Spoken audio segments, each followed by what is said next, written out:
अस्सलाम वालेकुम नाजरीन, मैं हूं अदनान और आप देख रहे हैं 98 पॉलिटिकल यूट्यूब और मेरा फेसबुक चैनल। तो उम्मीद करता हूं आप तमाम दोस्त खैरियत से होंगे।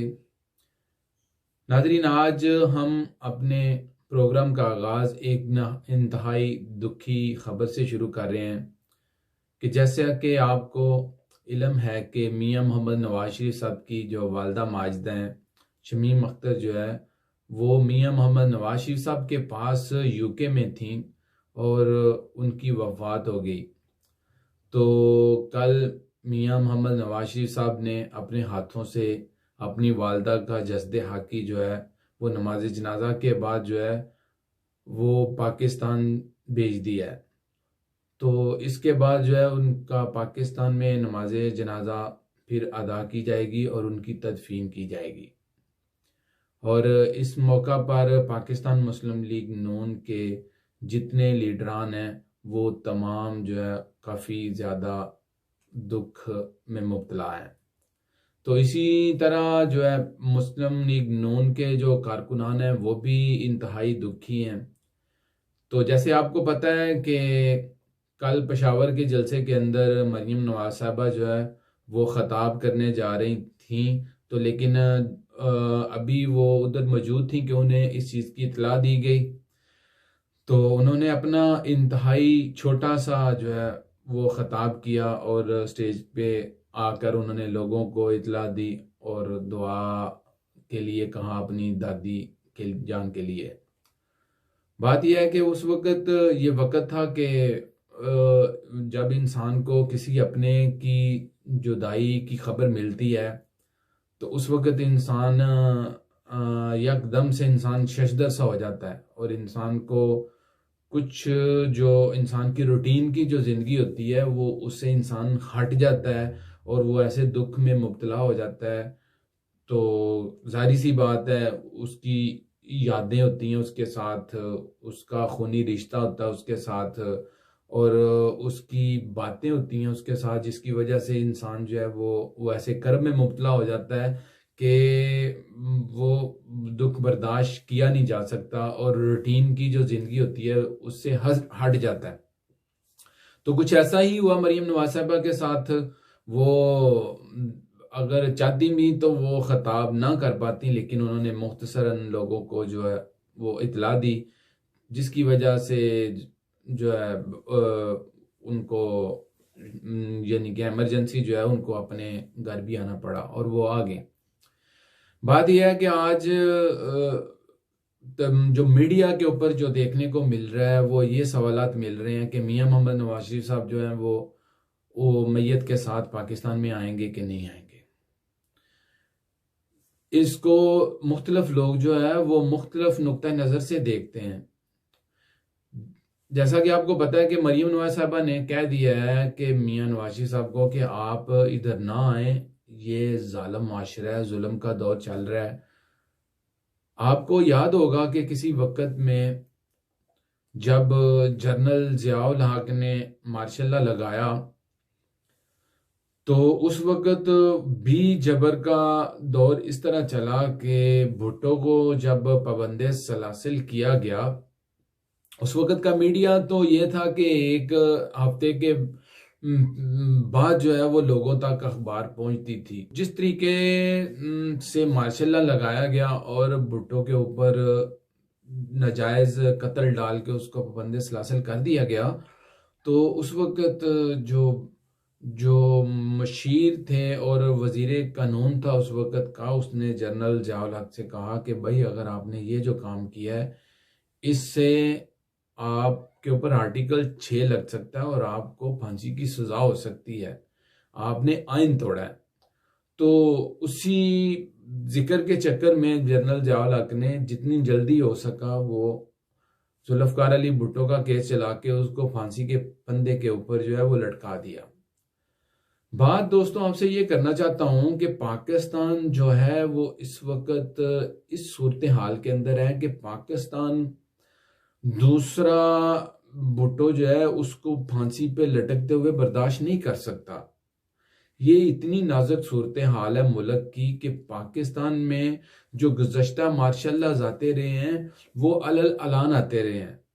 मैं हमेशा से मेरा स्टांस ये रहा है, मैं हमेशा से कह रहा हूं कि ये भाई पाकिस्तान में इस वक्त भी मार्शल मौजूद है, लेकिन लोग जो हैं वो इस चीज को नहीं समझते कि मैं जब कहता हूं मार्शल मौजूद है तो वो इस बात को वो उस हिसाब से ले जाते हैं कि भाई जो है फौज मौजूद नहीं है।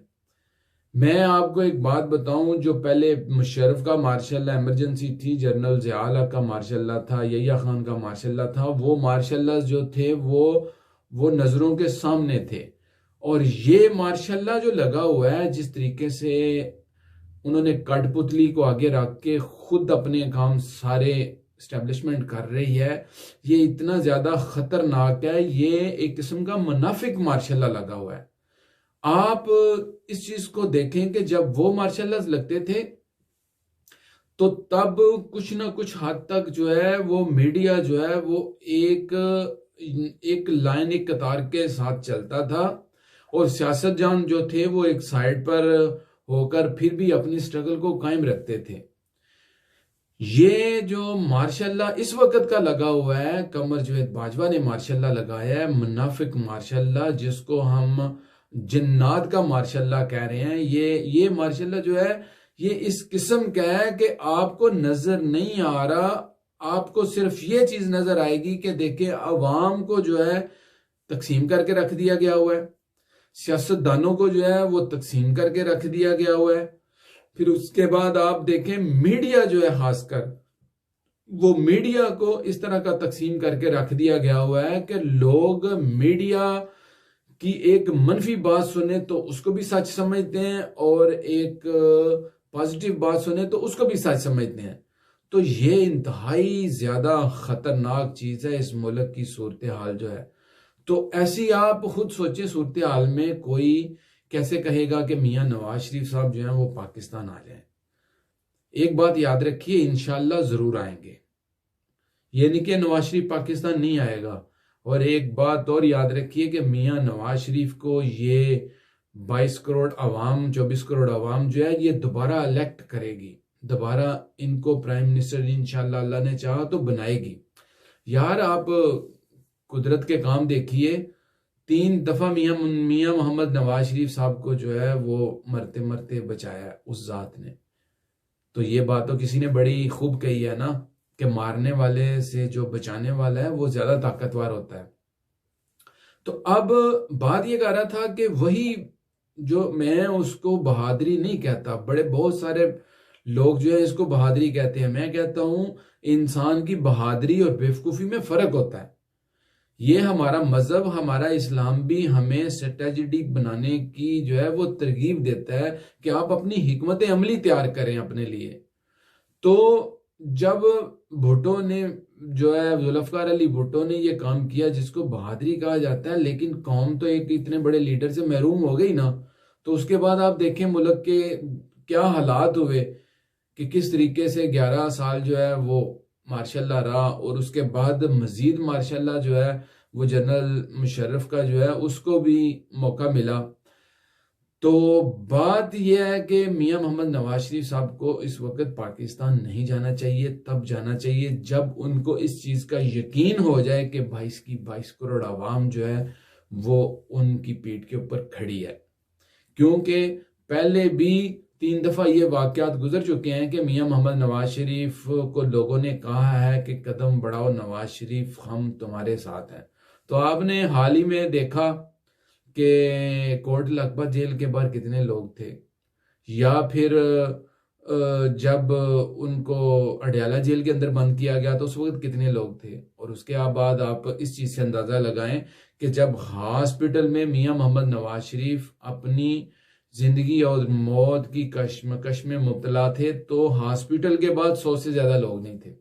भाई ये वो शख्स है मियां नवाज शरीफ जो इस मुल्क का 3 वक्त का प्राइम मिनिस्टर रहा है। तो ये एस्टेब्लिशमेंट का ये झूठा प्रोपोगंडा है, मीडिया को तकसीम करके नवाज शरीफ के ऊपर जो चोरी के इल्जामात लगाए गए हुए हैं, इनको जिस तरीके से साथ इनको हुकूमत से बेदखल किया गया, दरअसल नवाज शरीफ का कसूर क्या है, मैं आपको आज नवाज शरीफ का कसूर बताता हूं। मियां मोहम्मद नवाज शरीफ का सबसे बड़ा कसूर यह है कि नवाज शरीफ ने फौज से इख्तियारात मांगे कि भाई मैं अगर प्राइम मिनिस्टर हूं तो मेरे पास इख्तियारात नहीं है तो मैं प्राइम मिनिस्टर किस चीज का। मैं कहता हूं कि कोई एक शख्स जो है वो पहली दफा किसी जगह के ऊपर मंजिल पे जाना चाहे तो उसको भूल चूक होती है, वो भूल जाता है, रास्ता भूल जाता है, ट्रेनों के स्टेशन भूल जाता है। लेकिन एक शख्स जो है वो 3 दफा जिस रास्ते का मंजिल का मुसाफिर बन चुका हो और उसे पता हो कि मेरी मंजिल ये है, तो वो रास्ते में आने वाली पहली दफा की रुकावटों को पहचान जाता है, फिर दूसरी दफा को पहचानता है मजीद रुकावटों को, फिर तीसरी दफा मजीद रुकावटों को पहचानता है।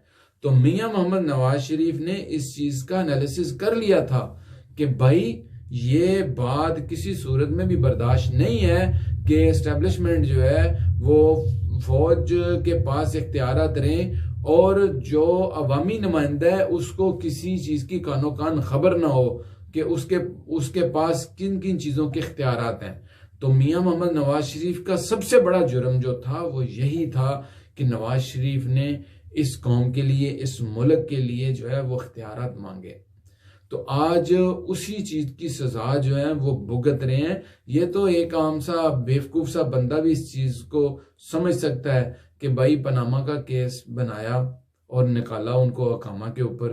भाई आप शवाखत तो पेश कर नहीं सके कि नवाज शरीफ ने किस जगह पे जो है वो करप्शन की, लेकिन इसके बाद जो है वो मियां मोहम्मद नवाज शरीफ के साथ जो कुछ हुआ वो सारा कुछ आपके सामने है। तो नवाज शरीफ साहब को तब आना चाहिए जब उनको पता चले कि 22 करोड़ अवाम जो है वो उनकी पीठ के ऊपर खड़ी है, तो वो तब खड़ी होगी। मैं आपको इस चीज को एडवांस के तौर पे बता देता हूं, जब पाकिस्तान में लोगों के हालात जो हैं वो इस हद तक हो जाएंगे कि लोग मजीद मरने और मारने पे तुल जाएंगे। तो देखें 2 साल से ज्यादा का अरसा गुजर चुका है इस हुकूमत ने अवाम को महंगाई, बेरोजगारी, कत्लो गारत और आए दिन छोटे बच्चियों के साथ जो है वो जना हो रहे हैं। किस तरह लोगों की असमत जो है औरतों की लूटी जा रही है और इस हद तक पाकिस्तान के हालात बुरे हो चुके हैं कि पाकिस्तान में लॉ एंड ऑर्डर रहा ही नहीं है और मजीद हालात खराब होंगे। उसकी वजह यह है कि जब गवर्नमेंट के पास रिट के लिए कोई जो अखराजात नहीं होंगे तो गवर्नमेंट वो हुकूमत कैसे चलाएगी। तो जिस मुल्क के इकानमी के हालात खराब हो जाते हैं उस गवर्नमेंट के पास रिट कायम नहीं रहती, वो अपनी रिट कायम नहीं रख सकती क्योंकि उसके पास अखराजात ही नहीं होते। तो जो गवर्नमेंट जो है लोगों को एसओपी जो है वो कोरोना के लिए उन पे अमल दरामद ना करा सके तो वो लोगों को मारने मराने पे कहाँ अपनी रिट कायम कर सकेगी। तो दोस्तों हमें दुआ करनी चाहिए कि मियां मोहम्मद नवाज शरीफ साहब की वालदा जो है अल्लाह पाक उनको जन्नतुल फिरदौस में जगह अता फरमाए और शरीफ फैमिली जितनी है उनको सब्र व जमीला अता फरमाए। तो ये मुनाफिक मीडिया जो इस वक्त लगा हुआ है कि मियां साहब आएंगे नहीं आएंगे, क्यों नहीं आए तो क्यों गए, भाई इंशाल्लाह अल्लाह के फजल से जरूर आएंगे। और यही बात याद रखिए कि यही मुनाफिक मीडिया मियां मोहम्मद नवाज शरीफ साहब को फिर फोकस करेगा।